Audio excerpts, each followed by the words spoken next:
Hi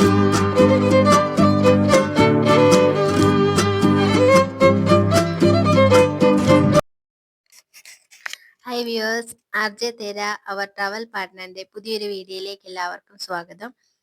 നമ്മളിപ്പം ദൗലത്താബാദ് ഫോർട്ടിൽ നിന്ന് ഇറങ്ങി അടുത്ത് നമ്മുടെ ഡെസ്റ്റിനേഷൻ എന്ന് പറയുന്നത് ബീബി കാ മക്ബര എന്ന് പറയുന്ന ഒരു ടോംബിലോട്ടാണ് പോകുന്നത്.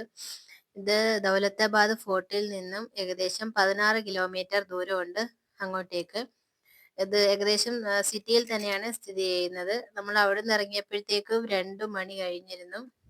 പിന്നെ അങ്ങോട്ടുള്ള യാത്രയിലെ കാഴ്ചകളൊക്കെ കാണാം. നമ്മൾ അടുത്തൊരു സ്ഥലത്തോട്ട് വന്നു, ബീബി കി മക്ബര. താജ്മഹലിൻ്റെ പോലെ തന്നെ കല്ലുകൊണ്ട് കെട്ടിയത് ബീബി കി മക്ബര.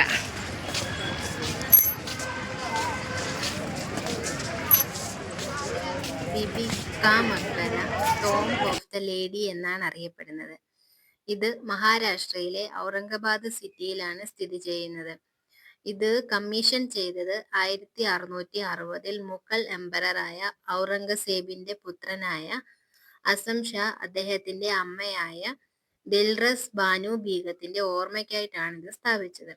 ഇത് ഔറംഗസേബിന്റെ അമ്മയായ മുംതാസ് മഹലിന്റെ ഓർമ്മയ്ക്കായി സ്ഥാപിച്ച താജ്മഹലുമായിട്ട് സാദൃശ്യമുണ്ട്. അതുകൊണ്ട് ഇതിനെ മിനി താജ് ഓഫ് ഡെക്കാനും എന്നും പറയുന്നുണ്ട്. പിന്നെ ഔറംഗസേബിന്റെ സമയത്ത് സ്ഥാപിച്ച രണ്ടാമത്തെ വലിയ സ്ട്രക്ചറാണ് ബീബി കാ മക്ബര. വലുത് ബാദഷാഹി മോസ്ക് ആണെന്ന് പറയുന്നു. പിന്നെ ഔറംഗാബാദിലെ ഒരു പ്രിൻസിപ്പൽ മോണുമെന്റ് ആണ് ഇത്.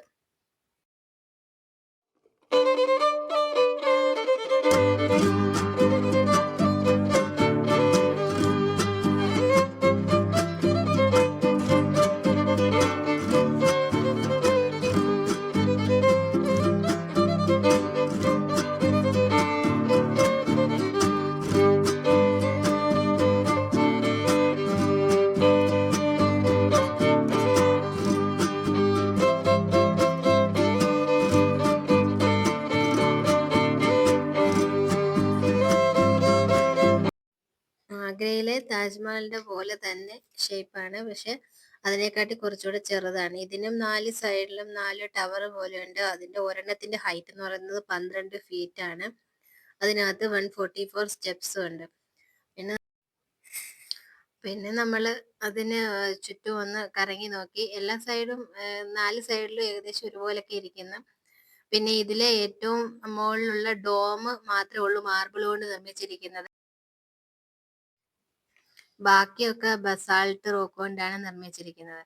പിന്നെ ഇതിന്റെ മെയിൻ എൻട്രൻസിൽ എഴുതി വെച്ചിട്ടുണ്ട്, designed and erected by Ataullah an architect and Hanspati Rai engineer. അപ്പം ഈ അത്താഉള്ള എന്ന് പറയുന്നത് താജ്മഹൽ ഡിസൈൻ ചെയ്ത ഉസ്താദ് അഹമ്മദ് ലാഹോറിയുടെ മകനാണ് ഇത് ഡിസൈൻ ചെയ്തത്. ഇത് നിർമ്മിച്ച കാലഘട്ടം എന്ന് പറയുന്നത് 1668നും 69നും ഇടയിലാണ്. പിന്നെ ഔറംഗസേബിന്റെ അതിനകത്ത് പറഞ്ഞിരിക്കുന്ന അനുസരിച്ച് അന്നത്തെ സമയത്ത് 7 ലക്ഷത്തിനകത്ത് രൂപയായി എന്നാണ് പറയുന്നത് ഇതിന്റെ നിർമ്മാണത്തിന് വേണ്ടിയിട്ട്. പിന്നെ ഇതിനാവശ്യമായിട്ടുള്ള മാർബിൾ ഒക്കെ കൊണ്ടുവന്നത് ജയ്പൂരിനടുത്തുള്ള മൈനുകളിൽ നിന്നായിരുന്നു എന്ന് പറയുന്നു. ഈ ദിൽറസ് ബാനു ബീഗം എന്ന് പറയുന്നത് 1657 മരണപ്പെട്ടത്. ഇപ്പം നമ്മളതിന്റെ ഏറ്റവും കറക്റ്റ് ബാക്കിലാണ് നിൽക്കുന്നത്. ആ ഡോമിനെ നമുക്ക് കാണാൻ പറ്റും. പിന്നെ അതിന്റെ റൈറ്റ് സൈഡിലോട്ട് പോകുമ്പോൾ പിന്നെ നമുക്കൊരു മോസ്ക് കാണാൻ പറ്റും. അവിടെ ആൾക്കാർക്ക് കയറിയിരുന്ന് പ്രാർത്ഥന ചെയ്യാനൊക്കെയുള്ള സൗകര്യങ്ങൾ ഉണ്ട്.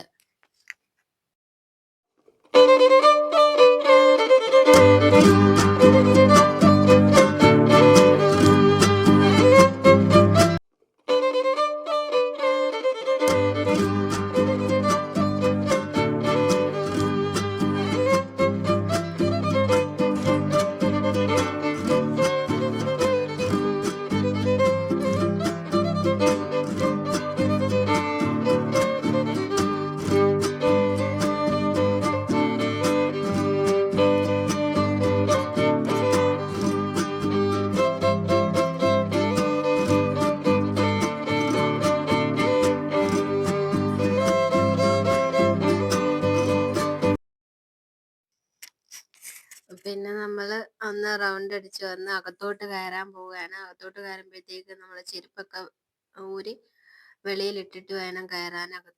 അകത്ത് ടോമ്പുണ്ടല്ലോ താഴെ. അപ്പം അവിടെ നല്ല തിരക്കുണ്ടായിരുന്നു. ക്യൂ ഉണ്ടായിരുന്നു. അങ്ങനെ കയറി. അപ്പം അവിടെ ആണെങ്കിൽ എല്ലാവരും നാണയങ്ങളും നോട്ടുകളും ഒക്കെ ഇട്ടേക്കുന്നു. അങ്ങനെ നമ്മളും കണ്ട് അതുവഴി ഇറങ്ങി, അപ്പുറത്തൂടെ ഇറങ്ങിപ്പോയി.